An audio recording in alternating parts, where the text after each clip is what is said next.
These are some of the most expensive tents you can buy, specifically designed to endure the harshest conditions. And this is the cheapest tent I could find on Amazon, along with several standard backpacking tents. And today, we're gonna see how they stack up against these Everest-ready tents in extreme wind. We've come out to Springs East Airport, just outside of Colorado Springs, where my new friend Shane has his 1978 Cherokee 6. This is the most powerful single-engine civilian aircraft under $500,000 with a massive 541 cubic inch 6-cylinder Lycoming engine producing just over 260 horsepower and 583 foot-pounds of torque. So this will provide consistent, controllable wind going up to 70 to 100 miles an hour.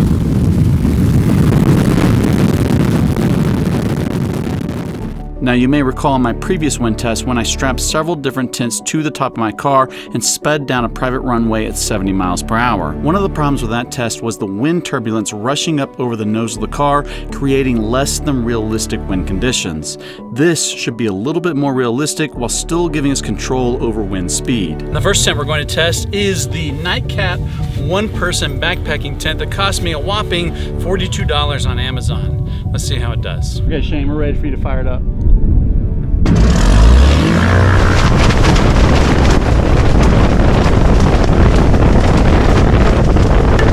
Have you got a shot of that tent already? Yeah. I mean, we're at 24 miles an hour, and look at that thing. That rainfly is about to come off of it. For each tent, we slowly ramped up power, shooting for 3 incremental wind speeds of 30 miles per hour, 50 miles per hour, and full throttle, which ended up being about 75 miles per hour.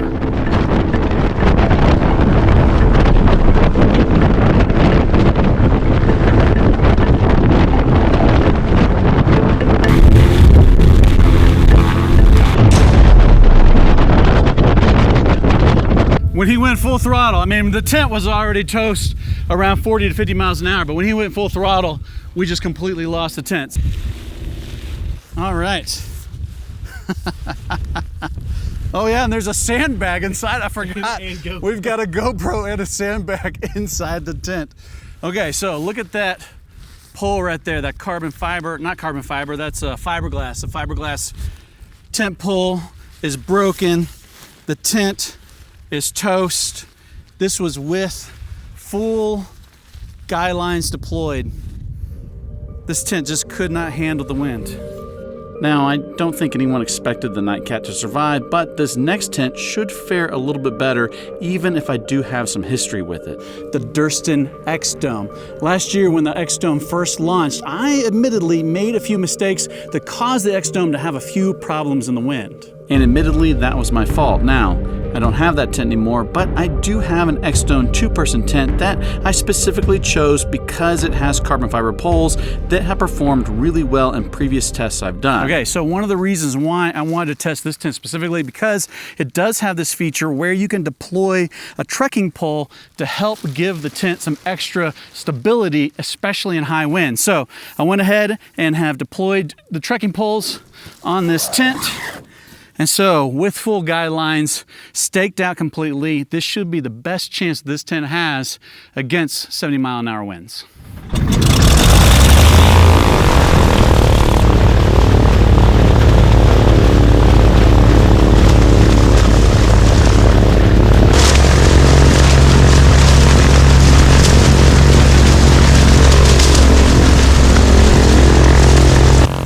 We are right at about 30 miles an hour, and the X-Dome is already ripping and roaring, and I can see those carbon fiber tent poles bending. Let's just hope they don't break. This is a nice, expensive tent. Go ahead and knock it all the way up.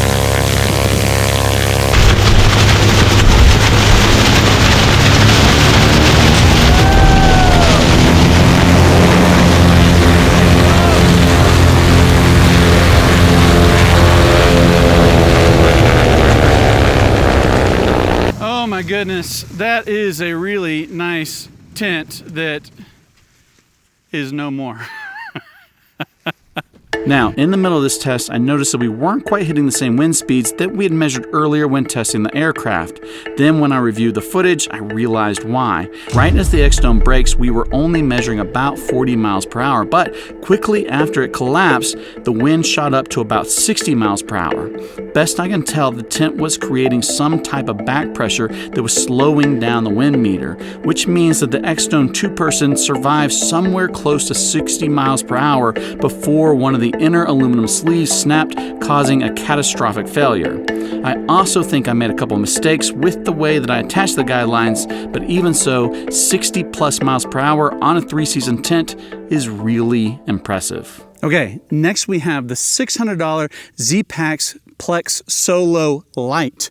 This is my go-to tent. Anytime you see me backpacking in a video where I'm not testing gear, this is the tent that I choose. So I'm really hoping that it's going to do a good job. It also happens to be the lightest tent on the market today at just 11.7 ounces. It's made out of Dyneema composite fabric, which has a higher strength to weight ratio than steel, and it's got a good chance of doing really well in the wind thanks to its simplistic pyramid style design that hopefully allows it to shed wind easily. Okay, Shane, I think we're ready to fire it up. It might have a good chance of surviving just because it's got a pyramid style where it would really shed a lot of wind, but who knows? We'll find out. Oh, it's already not looking good.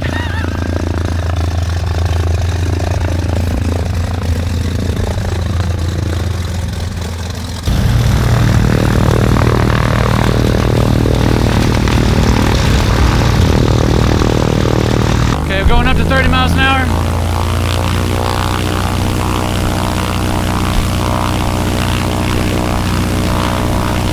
Sad about this. Let's go to 50. Okay,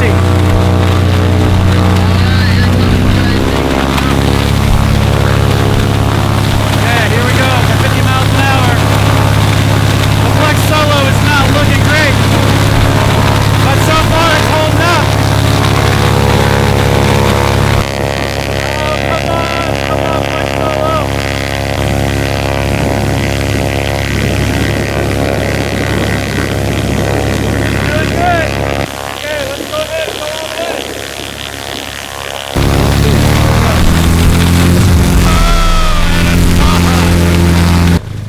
That's my favorite tent.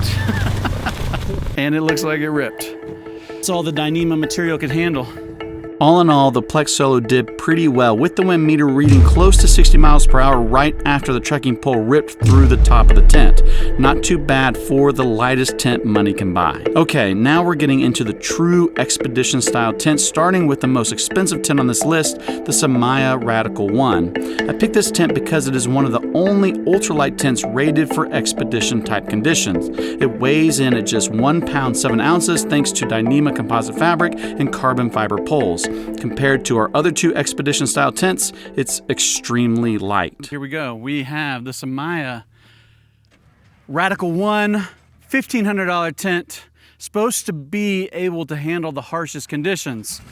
We're gonna throw 70 miles an hour at it, see what it can do. Hey, real quick, have you ever wondered if there's gonna be a pit toilet at the trailhead or if there's gonna be cell phone service on your next hike? Well, you can figure it all out in advance with today's sponsor, Onyx Backcountry. If you're anything like me, you go into the backcountry to get away from cell phone service, but there are a few instances when I'm expecting an important email or I need to check in back at home, or you just really wanna watch some hiking videos while you're actually hiking. With the newly released features in Onyx Backcountry, you can see cell phone coverage for AT&T, Verizon, and T-Mobile right there in the app. There's even a little key that lets you know if it's 5G, 4G, or just voice and text. And if you're really wanting to get away from all that, you can see where cell coverage is lacking too. If you're driving hours to the trailhead and you want to know, am I going to have to dig a cat hole once I get there, or will there be a pit toilet at the trailhead, Onyx will tell you right there in the app. It'll tell you if there's a pit toilet, if there's potable water, and all the hikes that are linked to that particular trailhead. They also came out with new precipitation and temperature layers, and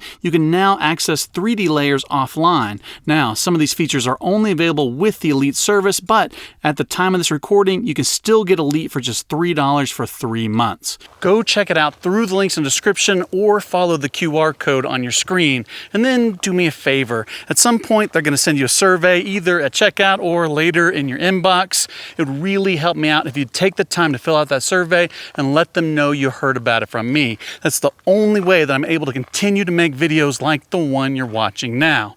Okay, now back to wind testing tents.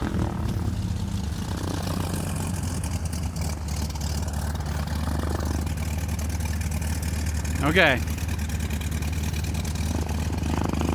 When you're ready, you can hit 30. Let's see how this tent does. I'm really curious to see.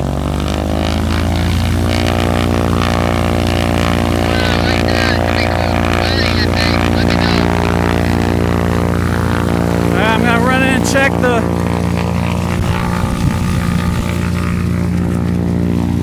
Okay, that's a little higher than 30. That's at 40. Let's go to 50. Here we go, 50 miles an hour.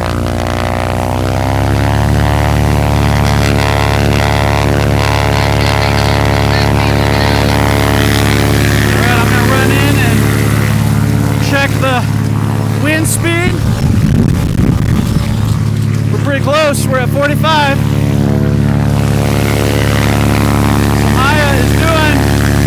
Relatively well.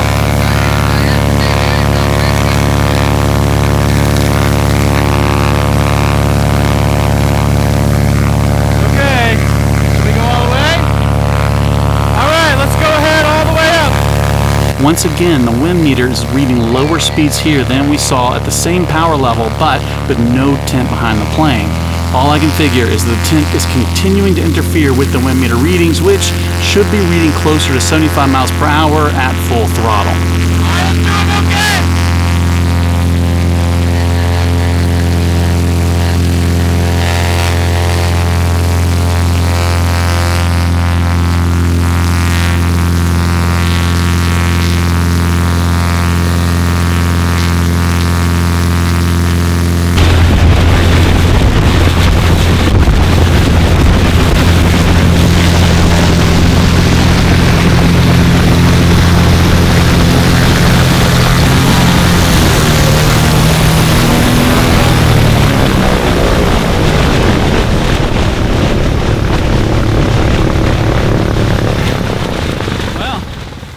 So far, she did what other tents could not. So maybe the $1,500 price tag is worth the money. I don't know.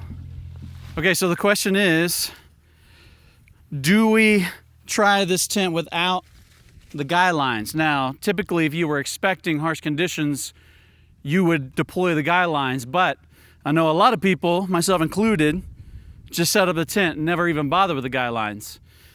And so, do we try it without it and see if this expensive $1,500 tent can survive it? All right, so Samaya Radical 1, no guy lines.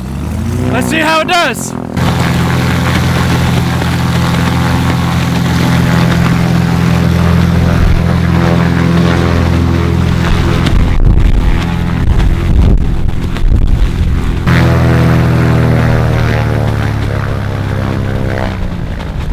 Okay, so now that makes me think that if the Samaya was able to handle everything, even without the guy lines, that these next two tents are gonna do great because they are bomb-proof expedition Everest ready tents. So let's get a couple of them out here and see how they do.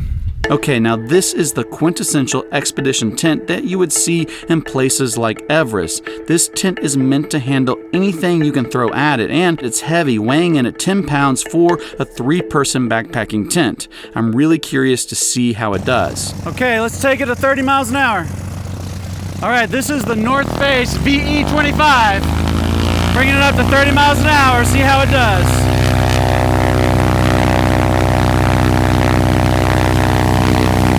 Check the wind speed.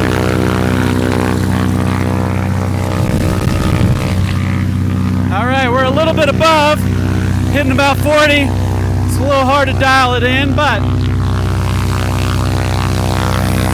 gonna pop it up to the next level. Go to the next one. 50 miles an hour. All right, here goes 50.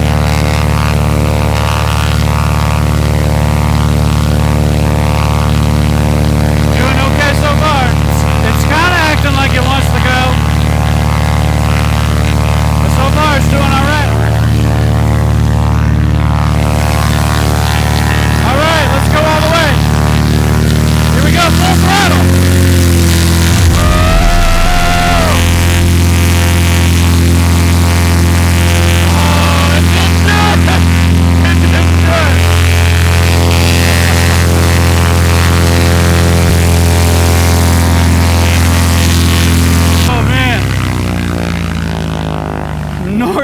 Christ. Everest Expedition tent. It could not handle the wind. Man, I'm a little surprised by that. Okay, now this is the Hilleberg Nalo 2-person tent. It costs about $1,000, and if I was going to put money on a tent surviving the wind, this would be it. This is a tunnel tent, and historically, they have performed the best in high wind conditions. Okay, the one thing I am worried about this tent is this little wind dam up on the front. It's gonna catch wind like crazy. Okay, let's try to hit 30.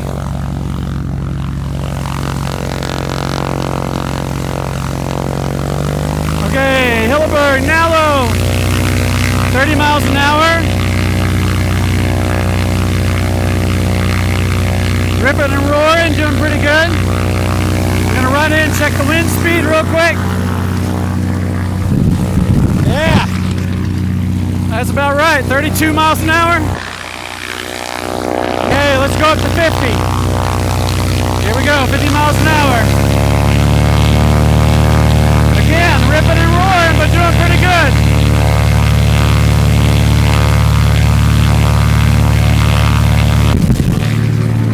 All right, let's go all the way. Full throttle.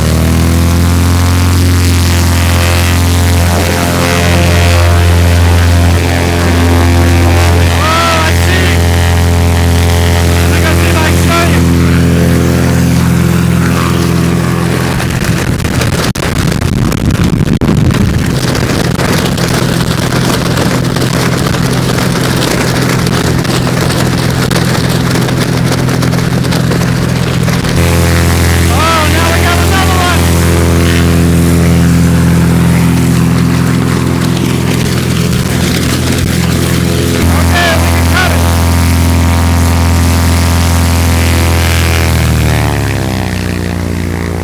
Okay, the biggest problem we have with this tent, it survived, but the zippers, the doors opened up on it, which is not what you would want to happen.